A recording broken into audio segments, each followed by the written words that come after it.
there, I'm Shanelle Kaul, and this is the Uplift. We've got a great cast of characters, including a little boy who showed up at the hospital for a heart procedure alone. But don't worry, there's a storybook ending here. A group of dads who wanted to help the school crossing guard. She keeps their kids safe and happy. Women taking the controls in the cockpit. How a flight school in California encourages females of all ages to reach new heights. Plus, we continue to celebrate the USA to Z. This week's topic starts with a J. Any guesses? And David Begnaud has not one, not two, but three stories for us today. All of that and more heartwarming news. You're watching The Uplift. Hey, welcome to The Uplift, the show that's here to lift you up for at least the next 30 minutes. We begin with a real tearjerker from Steve Hartman about a little boy who came to a hospital for a heart procedure and he was all alone. That unimaginable image was met with unimaginable kindness. Happy birthday. Surrounded by friends and family on his birthday, this 10-year-old was on cloud 9. But as you'll soon see, his bliss hasn't come easy. Back in 2022, that boy, named True, needed a heart procedure. He was under the care of social services at the time, and the day of the surgery, for whatever reason, he was just dropped off here at Children's Nebraska. Anesthesiologist Amy Beathy found him in pre-op. He was just sitting there all alone. But wait, so he's there for a major procedure and there's no adult with him at all? No adult with him at all. Why were you there by yourself? I have no idea. Did you know why you were there? The procedure lasted about 7 hours. And through it all, Dr. Beathy says she just kept staring at the sweet face of the poor boy, who at that moment had no mom or dad or stable home life. And that's when Amy decided that even though she already had 6 kids, she just had to take in this 7th. After I dropped True off in recovery, I called my husband and I just said, we need to have a talk. When we get home, I need you to have an open mind. Ryan says he was a little hesitant at first. But it didn't take long to hear what was needed, and it just felt right. A year and a half later, their adoption was complete. So yeah, that's how the story goes. But it's not how the story ends. Up until that point, True had been living with 5 other siblings in that same unstable home environment. Amy knew she and Ryan couldn't adopt all of them. So the good doctor decided to do the next best thing. First, she got her sister and her husband to agree to adopt Tylynn. Then her sister-in-law and her husband took Tyra. And finally, she got a co-worker and her husband to make Malia and Takari part of their family. There was one left, and then I went back to my husband. And that's how Lainey got adopted too. And all of this because of a doctor who believed that saving lives wasn't just her day job, who advocated for the voiceless and recruited a village to make 6 lives better for many birthdays to come. Steve Hartman on the road in Omaha, Nebraska. Coming up, Madison Keevy from CBS News Sacramento takes us on location up in the sky.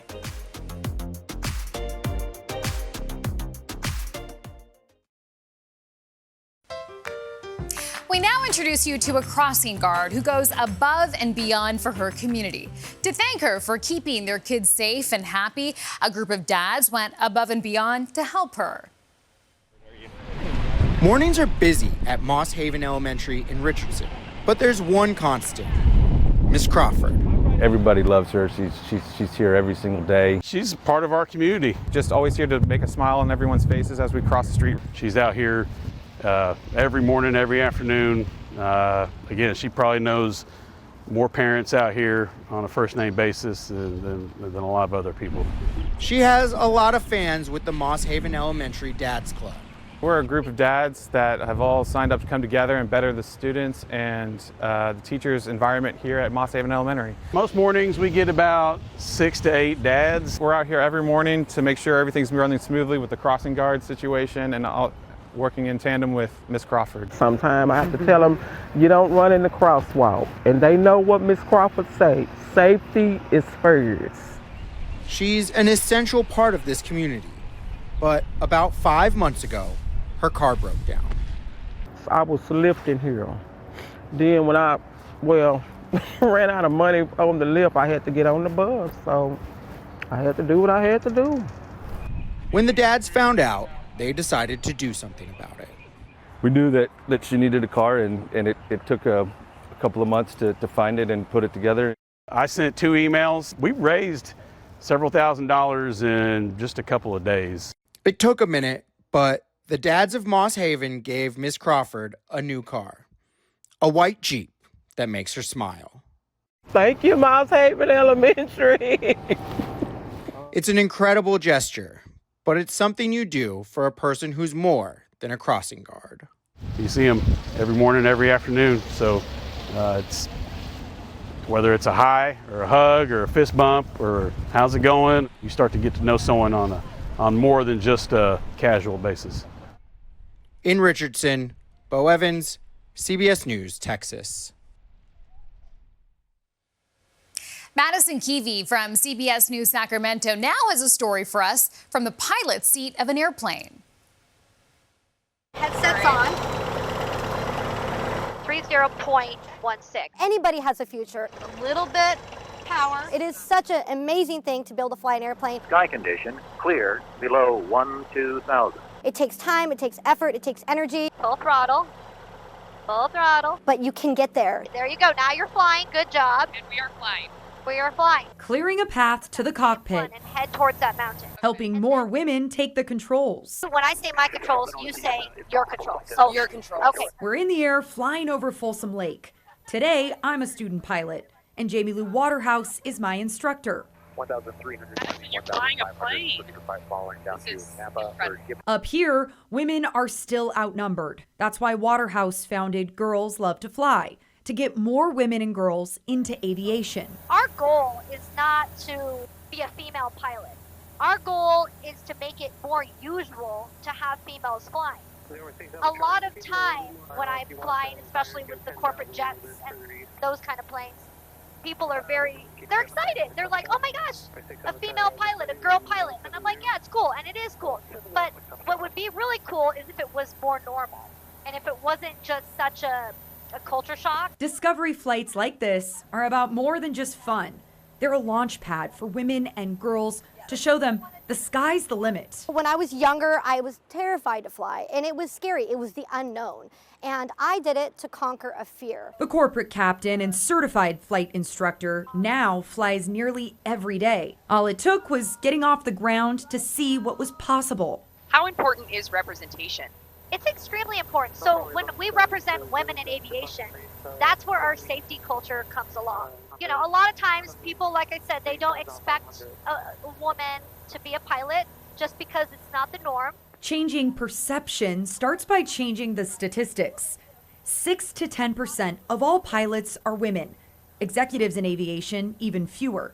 Women make up only 3% of airline execs and only 1% of airline captains. We're at 2,500 Yet, level here. a study last year found female pilots perform better under pressure than their male counterparts. Don't worry, you're good, you got this. Women are still underrepresented in aviation, mainly because there are fewer role models, mentors, and many don't even see it as a career option.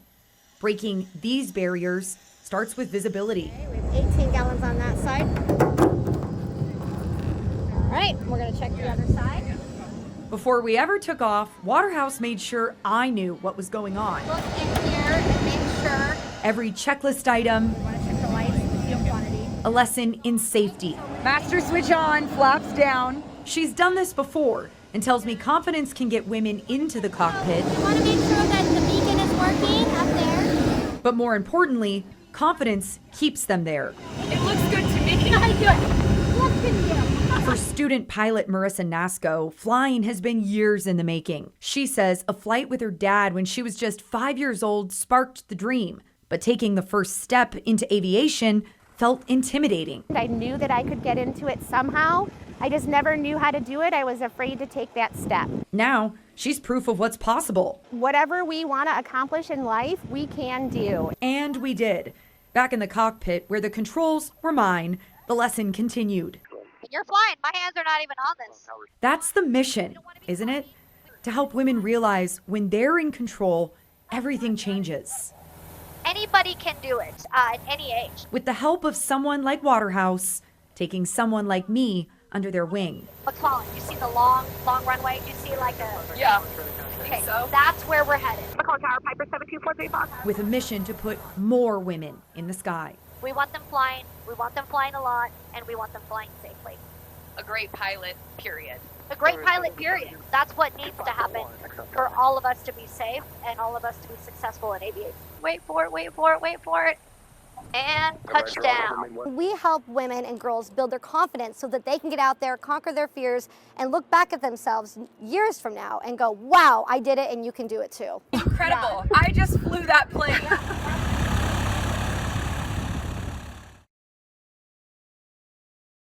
Coming up, we continue to celebrate the USA to Z. This week, there's a J and a couple of Z's. We'll explain after this.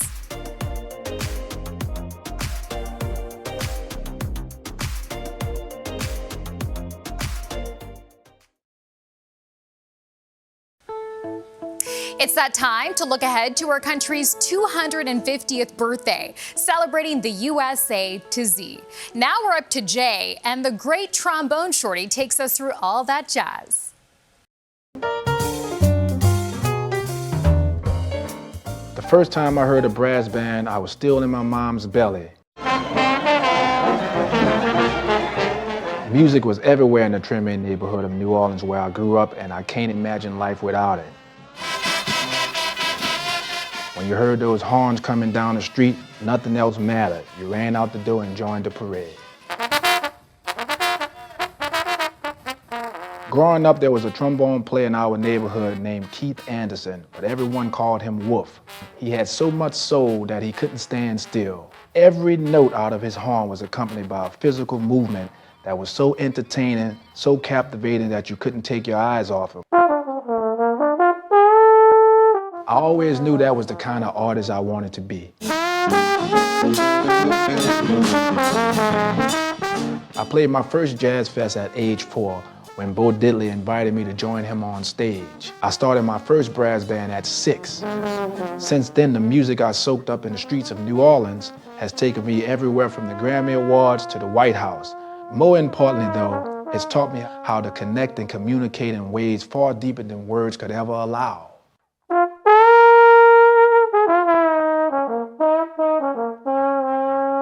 Jazz is built on improvisation, on freedom, which is ironic considering it was born out of the rhythms of the enslaved and popularized by African Americans living through segregation and Jim Crow. In a world of violent and oppressive discrimination, performing this music was the closest thing to freedom that many black people ever knew. It was an aspirational reach for the liberty and justice they have been denied for so long. My latest record, Second Line Sunday, features a lot of improvisation with my friends and family of the New Breed Brass Band. If everyone in the band decides to go their own way, the songs will fall apart. But if you listen to each other, you can create something brand new, something far greater than the sum of its parts. In that sense, I think jazz is the most fundamentally American music there is. It's a living, breathing embodiment of democracy. Every instrument coming together in a harmony that wouldn't exist otherwise. The chords can be sad, joyous, pain, triumphant, holding up a mirror to this country at its worst, while turning the spotlights on America's ambition and our mixing of culture, our nation at its best.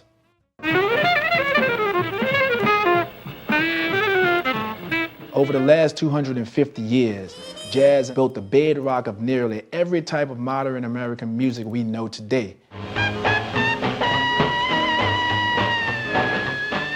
Buddy Bolden and Louis Armstrong laid the foundation for Fats Domino and Dave Bartholomew, who paved the way for the Neville Brothers and Dr. John, who opened the door for Big Frida and Lil Wayne.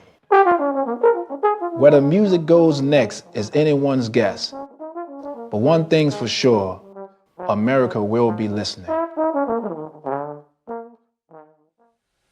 Coming up, David Begnaud introduces us to a priest who's also a carpenter and a mechanic, a heroic groom who got a major surprise on his wedding day, and two friends who are changing lives, one tip at a time.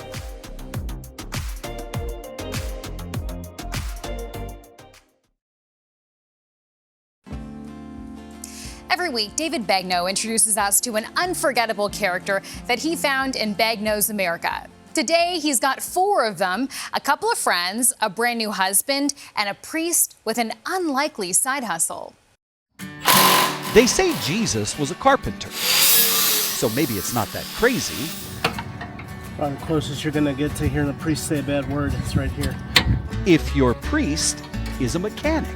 Some people are waiting for the punchline. They think I'm joking, and it's like, no, I actually do fix, lawn equipment. O God, Almighty Father, in the unity of the Holy Spirit. At Incarnate Word Parish, just outside St. Louis, Missouri, the body of Christ, Father Kevin Schrader is performing miracles from inside of a garage. Every week, this Catholic priest spends hours here, bringing everything from snowblowers to carburetors back to life. That's where he got the name for his so-called repair ministry. Lazarus small engine repair, after the episode in the gospel where Jesus goes to visit his friend Mary and Martha, his friends whose brother Lazarus had died, and he raised him from the dead. So the idea is just that in a small sort of humorous way, I'm raising these pieces of lawn equipment from the dead. He guesses that more than 400 pieces of equipment have come through here in the 7 years since he started. I will get that and run it out to you. But it's not just parishioners stopping by to donate items or get equipment fixed. Just ask Matt Rogers. He brought in a broken bike after he heard about the pastor's side gig at his daughter's soccer game. I think it took him maybe about 3 hours before to get it going. My grandfather put the motor on it, and it's got a lot of sentimental value. The fact that I get to ride this now and think of my grandfather and think of the crazy things I did as a child, it's a lot of fun. Now, he usually doesn't charge more than the cost of the parts, but Father Schrader does have one request. I just ask him to pay it forward and maybe say a prayer for me and for this church, and to do something good for someone else. I can't take care of everybody's lawnmower, but I can take care of the people around me. Rick, come on up here. This is the moment Rick Jennings got to surprise the man that saved his life. In 2018, Rick was diagnosed with myelofibrosis, a kind of bone marrow cancer. At just 62 years old, doctors gave him 2.5 years to live, unless he found a matching donor for stem cells.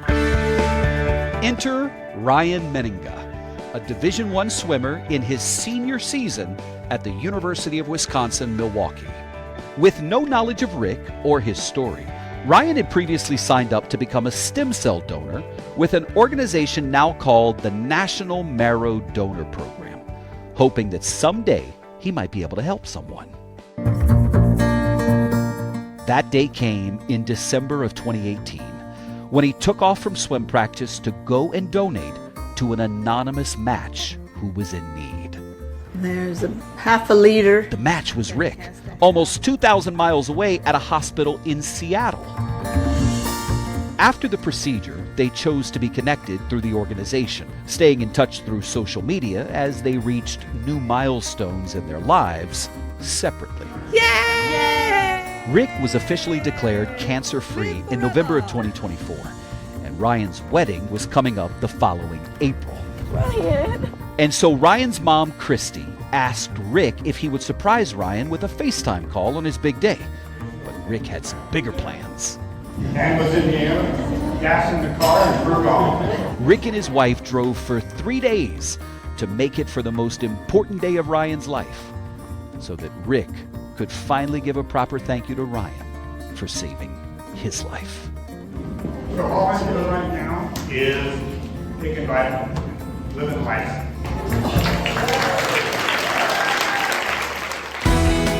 From the great state of Iowa, Tamra and Brandy are the faces behind the Facebook page You Can't Be Serious. You can't be serious.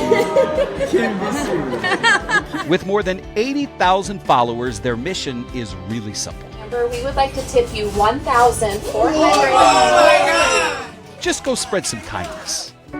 It was the year after COVID, and every place we went was short-staffed. That got Tamra thinking, we need to do something to show servers how much they're appreciated. Oh my God! I said, I think, next year, let's do a tip our server mission and see if we can get some people to donate to us, and we'll pass that money along to our servers and show them some appreciation. That was 2021.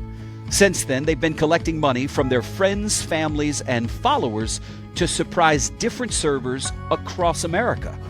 Tonight we'd like to tip you $1,153. We've both been servers before. We know what it feels like when somebody walks away without tipping. So we want them to feel appreciated. $1,231. And they will tell you that kindness is contagious. The waitress carrying 4 jobs, going to school full time, studying to be a teacher. You could just tell that it was genuinely appreciated what she was receiving. Before we left the restaurant that night, she handed us $100 and said, please give this to your next server.